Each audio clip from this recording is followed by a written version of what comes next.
یا اللہ۔ پھر سانپ کا ڈسا اتنا نہیں تڑپتا جتنا غیبت کا ڈسا ہوا انسان تڑپتا ہے۔ پھر سانپ میں اتنا زہر نہیں ہوتا جتنا اس گندی زبان میں زہر ہوتا ہے۔ شیر کا پنجہ اتنا نہیں پھاڑتا جتنا یہ 2.5 انچ کی زبان گوشت کو چیر پھاڑ کے رکھ دیتی ہے۔ پٹرول اور گیس کی آگ سے وہ آگ نہیں بھڑکتی جو اس چھوٹی سی زبان سے آگ بھڑکتی ہے۔ شہروں کے شہر جل رہے ہیں اور اس کے پیچھے بات کیا ہے؟ غیبت، غیبت، گندا بول، گندا بول۔ ہاں، اگر گھروں کو جنت بنانا ہے غیبت چھوڑ دو۔ دھن رے دھنیے اپنی دھن، پرائی دھنی کا پاپ نہ پن، تیری روئی میں 4 بنولے، سب سے پہلے ان کو چن۔ کیا مطلب؟ اوروں کی برائیاں نہ دیکھو، اپنی برائیاں دیکھتے رہو، دیکھتے رہو۔ اپنی کمیاں دیکھو گے تو اللہ تعالیٰ مرنے سے پہلے توبہ نصیب فرما دے گا اور ساری دنیا تمہیں اچھی نظر آئے گی۔ اگر اپنی اچھائیاں دیکھو گے اور اوروں کی برائیاں دیکھو گے تو اللہ توبہ کا دروازہ بند کر دے گا، سارا جہان آپ کو برا نظر آئے گا، اپنی ذات آپ کو بڑی اچھی نظر آئے گی اور بڑی قابل تعریف نظر آئے گی، اور اس کے ساتھ پھر تکبر پیدا ہوتا ہے، اور تکبر میں مرنے والا جنت کی ہوا بھی نہیں سونگھ سکتا۔ پہلے عجب آتا۔ عجب کیا ہے؟ میں بڑا اچھا ہوں، میں بڑا اچھا ہوں، یہ عجب ہے، میں بڑا اچھا ہوں۔ صرف اس حد تک میں بہت اچھی ہوں، میں تو بہت اچھی ہوں، میں تو بہت اچھا ہوں، یہ عجب۔ جب عجب کو لگام نہیں دے گا تو اگلا درجہ آئے گا، اگلا درجہ۔ عجب اور تکبر کی حد ساتھ ساتھ ملی ہوئی ہے، اس لیے بارڈر پر پولیس کھڑی تھی، بارڈر پر فوجیں کھڑی ہوتی، بھائی آپس میں بارڈر مل نہ جائے تو عجب اور تکبر کا بارڈر ملا ہوا ہے۔ تکبر کیا ہے؟ میں بڑا اچھا، وہ بہت گندا، میں بڑی اچھی، وہ بہت گندی۔ اپنی اچھائی کے ساتھ جب اگلے کی نفرت پیدا ہو جائے، اگلے کی حقارت پیدا ہو جائے، اس کا چھوٹا ہونا دل میں اتر جائے تو پھر یہ تکبر ہے، تکبر۔ اور تکبر عزازیل را خار کرد، شیطان نے شرک تو نہیں کیا تھا، تکبر کیا تھا۔ اگر میں سجدہ نہیں کرتا، اتنی بات تو اس کی ٹھیک ہے کہ مخلوق کو سجدہ نہیں ہوتا، لیکن کیوں نہیں کرتا؟ کہ انا خیر منہ۔ تو دو باتیں، اللہ نے زمین آسمان سے کہا میری مانو، ان کا یا اللہ ہم نہیں مانتے۔ اللہ نے شیطان سے کہا میری مانو، ان کا یا اللہ میں نہیں مانتا۔ تو زمین آسمان کو کچھ نہیں کہا، شیطان کو مردود کیا۔ کیوں؟ دونوں نے انا اردنا الامانۃ علی السماوات والارض والجبال، ہم نے آسمان، زمین، گلگت کے پہاڑوں کو کہا میری امانت اٹھاؤ، فابین ان یحملن منها، اور کہنے نہیں اللہ ہم نہیں اٹھاتے، ہم نہیں اٹھاتے، ہم نہیں اٹھاتے، ان کو تو کچھ نہیں کہا۔ اللہ نے کہا وَإِذْ قُلْنَا لِلْمَلَائِكَةِ اسْجُدُوا لِآدَمَ فَسَجَدُوا إِلَّا إِبْلِيسَ، اللہ نے کہا سجدہ کرو، شیطان نے کہا میں نہیں کرتا۔ مَا مَنَعَكَ أَن تَسْجُدَ لِمَا خَلَقْتُ بِيَدَيَّ، تو سجدہ کیوں نہیں کرتا؟ زمین آسمان تم بوجھ نہیں اٹھا رہے؟ نہیں اللہ ہم نہیں اٹھائیں گے۔ شیطان تو سجدہ کیوں نہیں کر رہا؟ میں نہیں کر رہا۔ فرق کیا ہے؟ شیطان نے کہا میں نہیں کرتا۔ کیوں نہیں کرتے ہو؟ انا خیر منہ، میں اچھا ہوں، یہ برا ہے۔ خلقتنی من نار، میں آگ سے بنا، آگ اوپر جاتی۔ دیکھو نا، دیا سلائی کو آگ لگاؤ اور اس کو الٹا بھی کرو تو آگ اوپر جاتی، آگ اوپر جاتی۔ خلقتنی من نار وخلقتہ من طین، میں آگ سے، یہ مٹی سے۔ استخبر، وہ متکبر ہوا، نہ کہ دفع ہو جا۔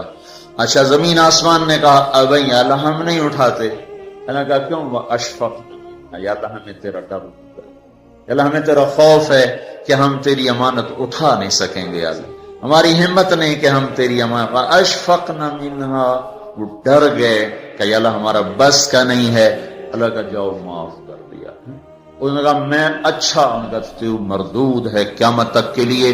تو میرے بھائیوں بہنوں، ایک بہت بڑی آگ ہے جو جنگل کی آگ سے بھی زیادہ شدید ہے، اور یہ زبان کا غلط بول ہے، یہ غیبت ہے، یہ غیبت جو سب سے زیادہ انسانوں کو جہنم میں لے کر جائے گی، سب سے زیادہ انسانوں کو جہنم میں گرائے گی۔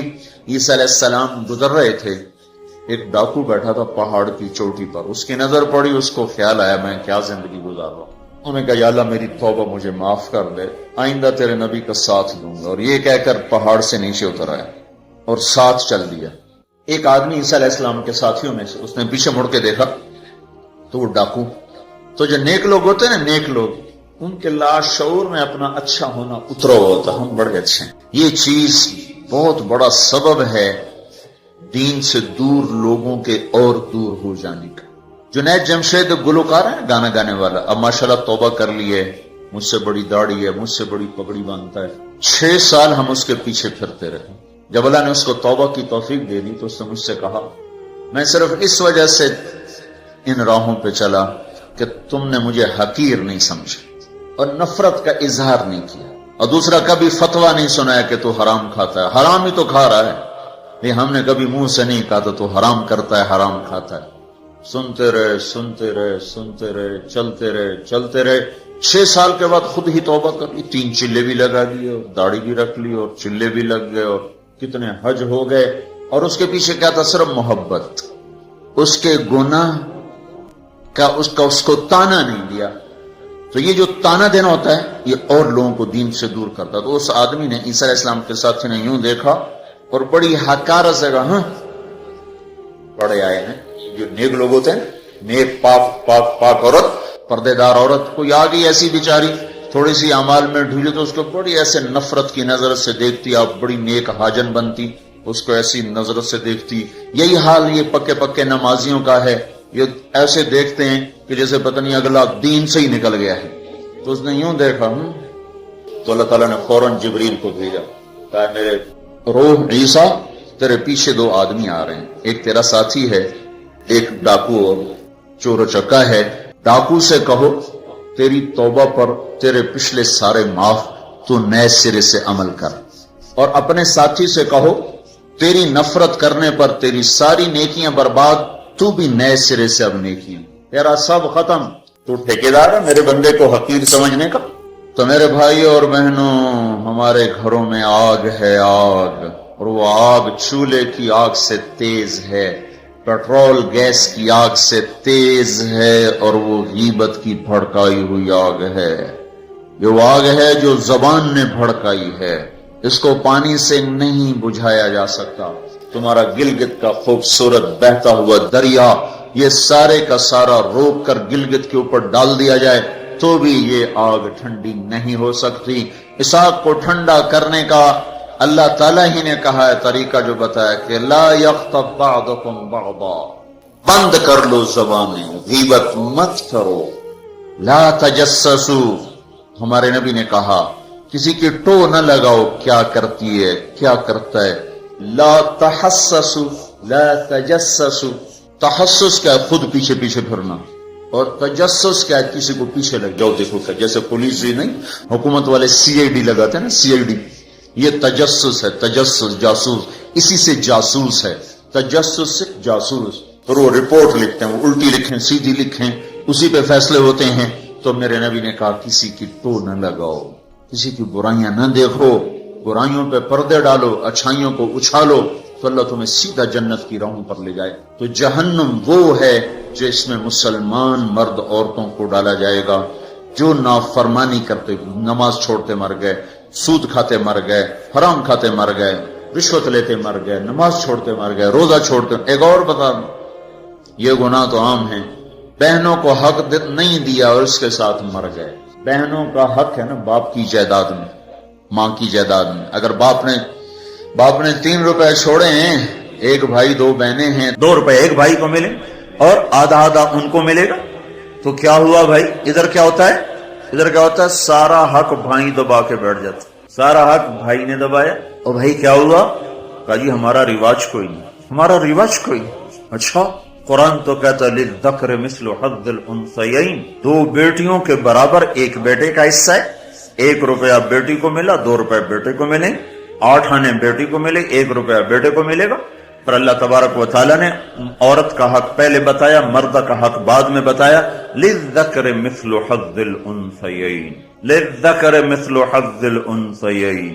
اور یہاں ساری گلگت کی وادی بہنوں کا حق کھا جاتی ہے، اور کوئی کہتا بھی نہیں کہ حرام ہو گیا، حرام ہو گیا. تو رشوت کھائے تو کہتے رشوت کھاتا ہے، کوئی سود کھائے کہتے بڑا مجرم ہے سود کھاتا ہے، کوئی ڈاکہ ڈالے تو کہتے بڑا ظالم ہے ڈاکے مارتا ہے. سارے گلگت والوں نے بہنوں کے حق پہ ڈاکہ مارا، نہ کوئی مقدمہ ہوا، نہ کوئی فریاد ہوئی، نہ کسی نے ہائے کی، اور کسی بہن نے کچھ مانگ بھی لیا تو الٹا اسے پہ چڑھائی ہو گئی۔ بہنوں کا حق کھاتا ہوا مر گیا، جنت کی ہوا بھی نہیں لگی۔ ماں کا حق کھا لیا، خامد مر گیا، اللہ نے ماں کا حق رکھا ہے۔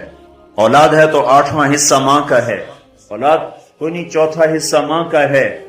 باپ مر جاتا ہے، مائیں بیچاری فقیر بن کے بچوں سے خیرات مانگتی ہیں، حالانکہ اللہ نے خامد کے حق میں سے 1/8 ماں کا حق رکھا تھا، کوئی نہیں دیتا۔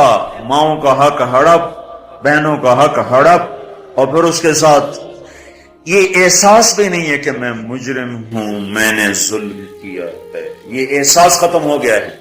تو بھائیوں میرے بہنوں، اللہ نے جہنم کو بنایا ہے نافرمان مسلمان مرد عورت کے لیے۔ اگر توبہ نہ کی تو اس میں جانا ضرور ہے۔ جو ہے نا آخری آدمی ہے جو نکالا جائے، جب وہ نکالا جائے گا تو اللہ تعالیٰ کہیں گے اس کو نکالو، ایک آدمی دوزخ میں اس کو نکالو، تو وہ جبریل آ کر کہیں گے بھی اس کو نکالو، تو دوزخ کا فرشتہ مالک کہے گا کہ دوزخ نے ایک کروٹ بدلی ہے، اس میں ہر چیز کو اس نے الٹا پلٹا کے پھینک دیا ہے، مجھے سمجھ میں نہیں آ رہا وہ کہاں پڑا ہوا ہے۔ تو جبریل کہیں گے یا اللہ وہ مالک کو پتہ نہیں چل رہا وہ کہاں پڑا ہوا ہے، تو اللہ تعالیٰ کہیں گے جاؤ فلاں پتھر کے نیچے دبا پڑا ہے۔ میں نے پتھر بتایا تھا نا، پتھر کیا ہوتا ہے، پتھر کیا ہوتا ہے، جس کے نیچے پہاڑ بھی پگھل کے پانی بن جائیں گے۔ اللہ تعالیٰ کہیں گے فلاں دوزخ کے کونے میں پتھر کے نیچے ہے، تو جبریل بھی اندر جائے گا اور وہ مالک بھی اندر جائے گا۔ وہ پتھر کو اٹھائیں گے تو نیچے منہ کے بل گرا پڑا ہوگا اور اس کے اوپر آگ ہی آگ ہوگی، اور وہ زبان سے کہہ رہا ہوگا یا حنان یا منان۔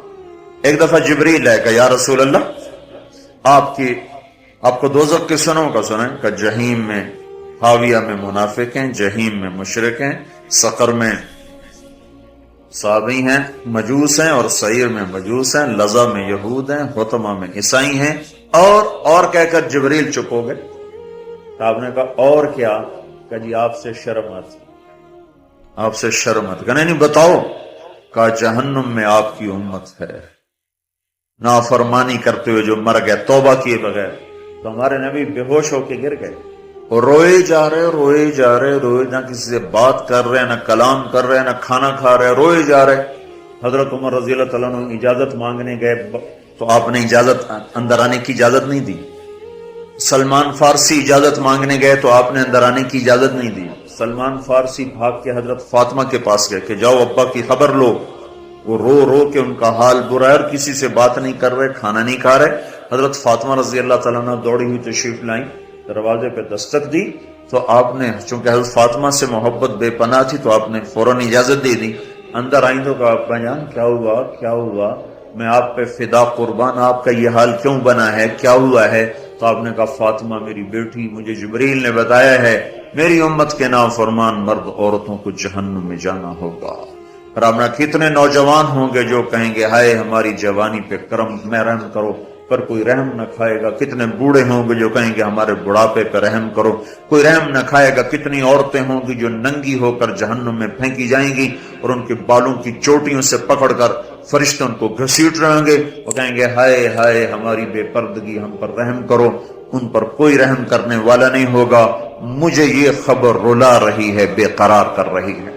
تو لیبلوکم ایکم احسن عملا، ان قریب موت پر یہ سب کچھ کھل کے سامنے آنے والا ہے۔ اللہ تعالیٰ نے اس کی تیاری کے لیے ہمیں یہاں بھیجا ہے۔ ہم آزاد نہیں ہیں، اللہ اس کائنات کا بادشاہ ہے، زندگی موت کا نظام بنایا اور عزت اور ذلت کا نظام بنایا، جنت اور جہنم کا نظام بنایا، عرش فرش زمین آسمان چاند تاروں کا نظام بنایا، اور دنیا اور آخرت کی ساری عزتوں تک پہنچانے کے لیے حضرت محمد صلی اللہ تعالی علیہ وسلم کو رہبر بنا کر، ہادی بنا کر، قیامت تک کے آنے والے انسانوں کے لیے رہبری کا طریقہ دے کر آپ نے مدینے مکے کی پہاڑیوں سے آپ کو چاند بنا کے، سورج بنا کے آپ کو طلوع فرمایا، اور پھر قیامت تک کے لیے سورج چمکتا رہے گا، یہ چاند چمکتا رہے گا، نہ یہ گھٹتا ہے اور نہ اس پر کوئی گہن لگتا ہے، نہ اس پر کوئی داغ آتا ہے، نہ اس میں کوئی آگ ہے۔ آپ ساری دنیا کے مردوں عورتوں کے لیے عزت کا راستہ لے کر آئے، بلندی کا راستہ لے کر آئے، کامیابی کا